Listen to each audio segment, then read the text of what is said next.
everybody, welcome back to another episode of That Show That Will Not Be Named. I'm your host, Brian, or Jim Prince, whatever you prefer. And today, I'm with Naya. Hello. And basically the subject of today's video is mainly issues with nail salons. Issues with the nail industry in general. So, I'm probably just going to kick it off to Naya first. Naya, what are some issues that you find being a nail technician? When you first start doing nails, it's hard just to find a good school. And even if you find a school that you think is great, you really don't find out until they already have your money in their fucking pockets that you went to the wrong place. The school that I went to, I'll even name it. It was fucking Robert Fiance in North Plainfield. Awful place. They might have been different now, recently. And ironically enough, they follow me and I don't like them. But on like Instagram. But when I went, my teacher was not very professional. She talked about guys that she would have sex with on the reg, by the way. And it was just this big thing that like she would always talk inappropriately. And you know, I'm one of those people who like really doesn't give two hot shits like that she talked about like these guys that she would hang out with. But at the same time, like, you gotta be somewhat professional. You're teaching the next generation of nail techs. You're teaching a new generation of people who are gonna be doing stuff in this industry that you supposedly are so proud of and you love enough to go back to school to go do teaching, because when you do teaching in nail schools, you have to go back to school and get certified to be able to do that. Can you please not put just my boobs in the frame? Thanks. Also, trying to move this down. When you're in nail school, they do not teach you enough for you to go straight into a salon. They only teach you the bare fucking minimum to be able to pass the state board examinations, which is not enough. I personally feel like if you are going to be a nail school, it's the same thing as fucking college. You should be prepping your students to the point to where they are ready to work in a salon. 6 months is not enough. 3 months is not enough time to teach somebody something that literally, I'm still 3 years in and I don't got everything. And I basically have to teach myself everything.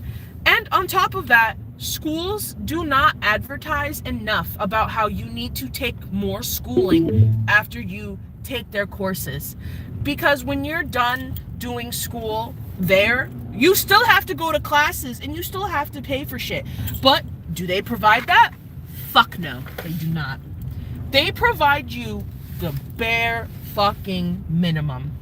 And that's it. That's it.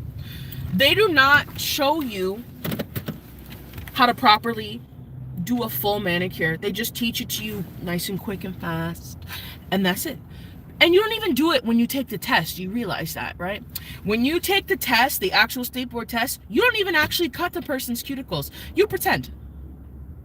They literally told us when I was practicing to take my state board testing that I just had to do the whole manicure at home and then just pretend that I'm doing it when I take the test.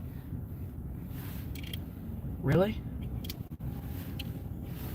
And then on top of that, at my school, if you have a test that day and someone's graduating, that's too bad. You still have to go to that graduation. Even if you don't know that fucking person. Even if you have never seen them your whole 6 months of being in school, you still have to go to their graduation. And I literally got screamed at because I told them that I wasn't going to go. Because I still had like a ton of online tests I have to take before I graduate. And I had a physical test I had to take that day. So I said no. I said, I'm not going to somebody's graduation that I don't know. I'm not going to somebody's graduation who bought food for their families, not for me. So no. And I got yelled at for it. And I was like, you have to go to the person's graduation. You're supposed to show support and blah, blah. I don't know this person. Why should I show support for someone I don't fucking know? It would be different if I like sat at lunch and stuff all the time with them and met with them and shit. And that's fine. But no, I don't know this person. It's not that I don't want to know them. I don't know this person, so why the fuck should I get to know them on their graduation as they're leaving and I never see them again? You know what I think it is too, is it's like they don't have the time or the care to just like, okay, we're gonna have the graduation like during the class. Yeah, they're just like, oh, this person's graduating this day, so everybody has to show up. Yeah, that's it. Because they don't. There's no don't planning. Want to separate it. There's They're no just planning. Like, just cram that in with their. Exactly, and that sucks because then now I still have to finish this test, and my classes were at night and only like 4 or 5 hours long. I would go at 6. No, it was only 3 hours long. 3.5 hours long. I'd be there from like 5:30, 6 o'clock till 9 o'clock at night, 9:30. And these motherfuckers legally didn't have to give us a break. So we literally would be showing up at 6 o'clock and we technically weren't supposed to have dinner. And when they did give us dinner, we were only able to take a 15-minute break. And if we were late by like 5 minutes, they would deduct hours from us, which was fucking ridiculous. Especially since 9 times out of 10, all of us, and I mean all of us, unless they're like 17, were coming from work to go here, to go to school. So none of us brought lunch or anything like that. I mean dinner. And they would literally tell me that they were going to deduct points from me, hours from me, which is fucking ridiculous. And on top of that, talking about hours, you were allowed to come in and make up hours, but if you came in and wanted extra hours, they would penalize you, by the way. They would penalize you. And they would say, oh, well, you have to leave early like this class because you're over a certain amount of hours. I'm not leaving in the middle of my fucking class, you retard. Are you stupid? Like, come on. Like, I need these hours and I need to learn this stuff. So you're going to penalize me because I have a couple extra hours? Are you kidding me? No. I want to graduate early. How about that? And that's what I did. I graduated early. Leading off from school and school not being the greatest, I will say, even though my teacher was very inappropriate at times, she taught us more. I found out that when I left and some of my other friends were still there, when a new teacher came, she had no products to use. She only used what was in our kits. And by the way, the kits they give you that you pay $1,000 for, not fucking worth it. They're disgusting. They're so bad. The products are bad. Period. And she didn't teach them anything. She literally just would do bookwork with them. They barely learned any of the basic stuff they were supposed to learn. And they didn't learn how to do like things properly. It was just, okay, so this is what we're doing in the book today, and take this test, and that's it. Like, she wouldn't teach them anything. I asked my friend, boring as fuck. And she was so proud to tell me that she took my old teacher's job. Honey, you're boring. All right? Get over yourself. After school, right? I got a job in nails when I got my first probationary license. Here's some advice for you when you go to a salon. You should not be making less than when you first started a salon. You should not be making less than minimum wage. Period. Even if you make tips, do not allow yourself to be taken advantage of. The first salon I ever went to doesn't exist anymore, and there's a reason why. This lady that I had, and I will say it, bitch, that I had as a owner, she hired me for less than what I was making when I was at my old job. And at my old job, I was a supervisor at a retail store that also no longer exists. Rest in peace, old job. And I was getting paid like $10.75 an hour at my old job. She was only willing to, she tried to tell me she was only going to pay me like $9.50 an hour. I said, no. So I told her that I wanted at least 11, and we jocked it down to like 10.50. That was my first mistake, first red flag. Second red flag, she made us sign a contract. Do not sign anything unless it's for taxes. Nothing. Do not sign anything unless it is for tax reasons. Point blank, period. Because this bitch put loopholes in everything, saying that the contract could be changed at any moment in time, that she could take our money from us, that she could do this, that she could do that. After 3 months of being at this place, mind you, half of us were new. Half of us were still in the process of getting our licenses, which is also a big ass red flag. She had like no staff. Okay? After 3 months, she told us that if we were more than 5 minutes late on a client, we would lose our commission. Now, mind you, we were paid by the hour. I will say that was good. We were paid by the hour, and we got an 11% I got an 11% commission. Everybody else was telling me they got less. They got less. We would get commission. She told us that if we were more than 5 minutes late on a customer, we would lose the commission for that person. Like I said, we were all new, so some of us have never even touched a client before. Obviously, we're gonna be slow, so she wasn't even willing to extend the time a little bit for us to adjust. No. 3 more months later, so mind you, I'm 6 months into this job, and she pulls us aside and pulls out this new contract that she wants us to sign, stating that she'll take all of our commission if we're late on even one client. Babe, so what's stopping me from trying to be on time at all day? Nothing. I still get paid hourly. I just won't get that extra commission monies. That's too bad.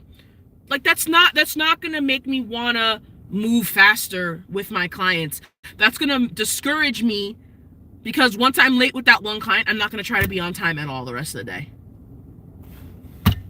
That's it. And that's just the whole point of it. That's fucking stupid. It is. It's fucking ridiculous.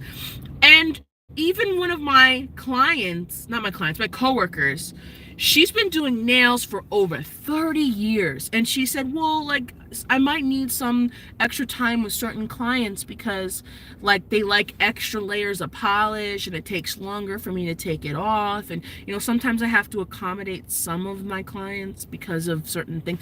And the owner of the place literally was giving her a dirty ass look and said, you only have such and such amount of time. Period.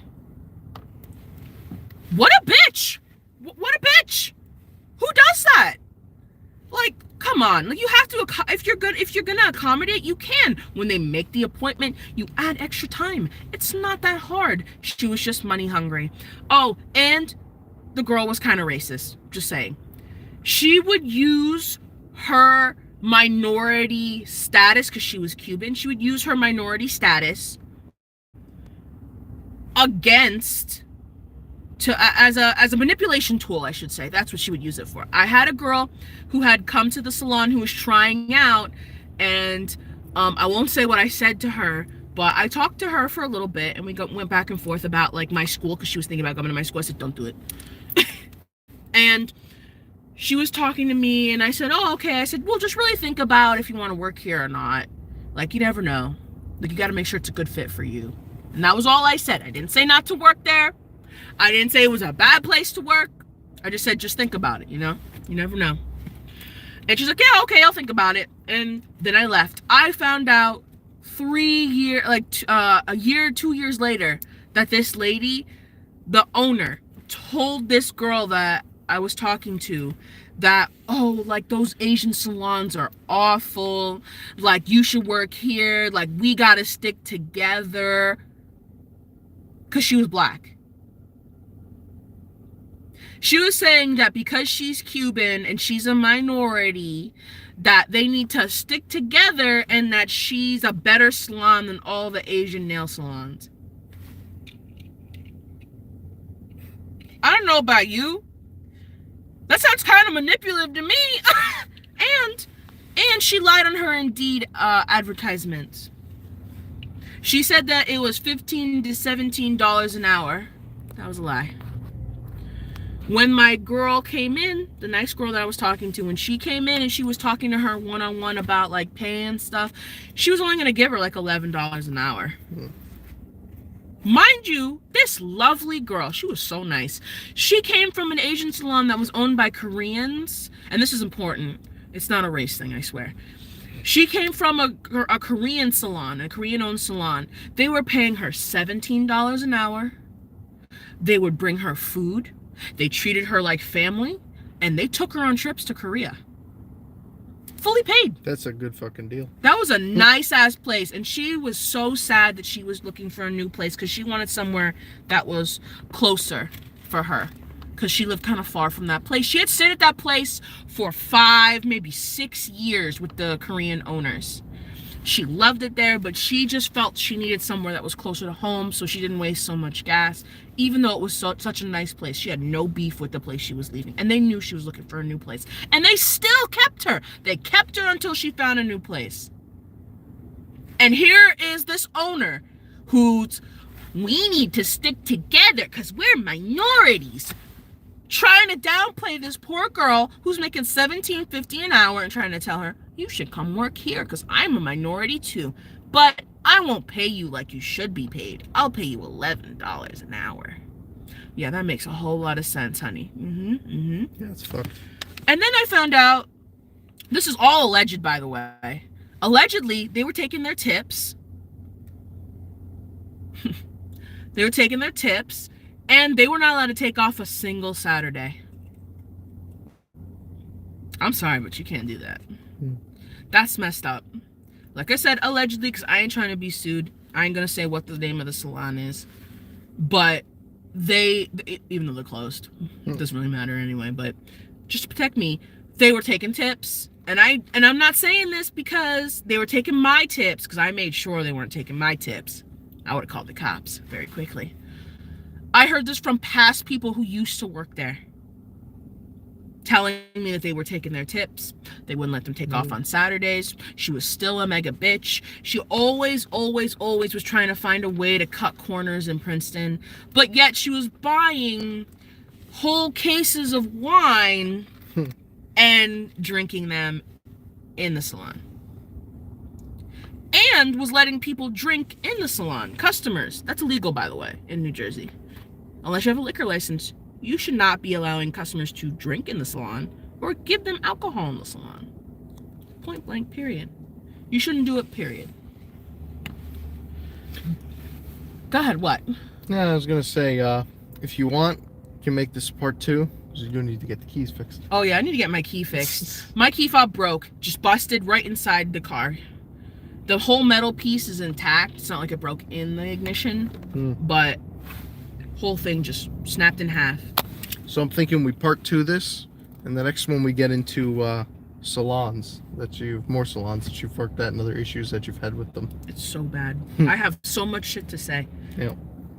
Alright guys, thank you for joining us. This has been Naya and Brian, and we'll see you in the next one. Take care, guys.